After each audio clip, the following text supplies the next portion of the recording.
SIR এর form fill up ঘিরে বিপত্তি তৈরি হয়েছে। ফর্ম ফিল আপে দিতে হচ্ছে ওটিপি নাম্বার। গ্রামবাসীদের সন্দেহে আটক ৮। বারাসাতের কদম্বগাছির ঘটনা আরো বিস্তারিত জানাবেন অপু শীল আমাদের সঙ্গে রয়েছেন টেলিফোন লাইনে। অপু, কি খবর?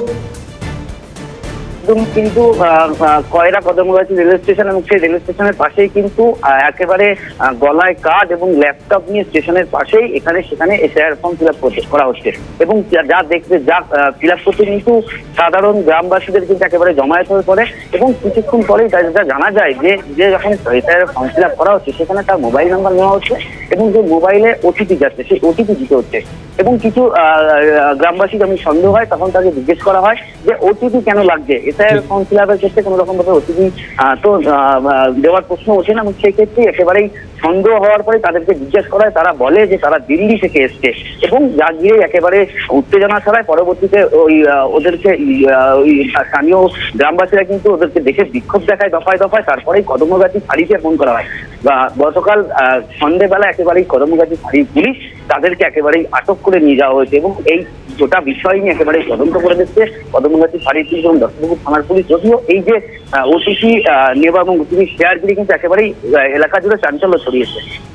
ধন্যবাদ অপু। আপাতত কথা বলছিলেন আমাদের প্রতিনিধি অপু শীলের সঙ্গে। স্থানীয়রা কি বলছেন শুনুন। এসে ওই ফর্ম ফিল আপ করার কথা বললো, আমার মেয়ে দিয়ে ফর্ম ফিল আপ করালাম। এবার বলছে ওটিপি নাম্বার দাও।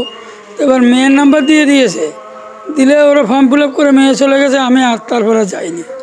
কেন ওটিপি চাইছিল? ওটিপি চেয়েছে, মেয়ের নাম্বার দিয়ে ওটিপি দিয়েছে। সাধারণত ওরা এসেছিল মানুষের ভোটার আইডি থেকে ওটিপি নাম্বার নিচ্ছিল। এবার আমার মাসির যেহেতু নাম্বার নিয়েছে, এবার আমি এসেছি জিজ্ঞাসা করাতে ওরা বললো আমরা লোকবন্ধু থেকে এসেছি। আমি বললাম আমাকে বলার সঙ্গে সঙ্গে ওনারা আমার একটা মহিলা ছিল, মহিলাটা আমাকে উত্তর দিল আপনি কি টিএমসি থেকে এসেছেন, আপনি কি প্রচুর লোকজন হচ্ছে এবং অনেকে বলছে ফর্ম ফিল আপ করছে। তা আমার ফর্ম ফিল আপ করাই ছিল। তা আমি দেখতে আসলাম, দেখতে আসার পরে বলছে যে ঠিক আছে আপনি যখন এসছেন তা ভালোই হলো, তা আমাদের সংস্থার জন্যে আপনার একটা ওটিপি নাম্বার দরকার। তাই বলছি ওটিপি নাম্বার কী হবে? তা বলে আপনার নাম্বারটা বলুন, ওটিপি নাম্বার আপনার ফোনে যাবে। এবারে আমি আমার নাম্বারটা বললাম, বলার পরে বলছে কি আপনি ফোন নিয়ে এসেছেন? আমি তখন কোনো কথা বলিনি, ফোন ব্যাগের মধ্যে আছে আমার, আমি কোনো কথা বলিনি, চুপচাপ।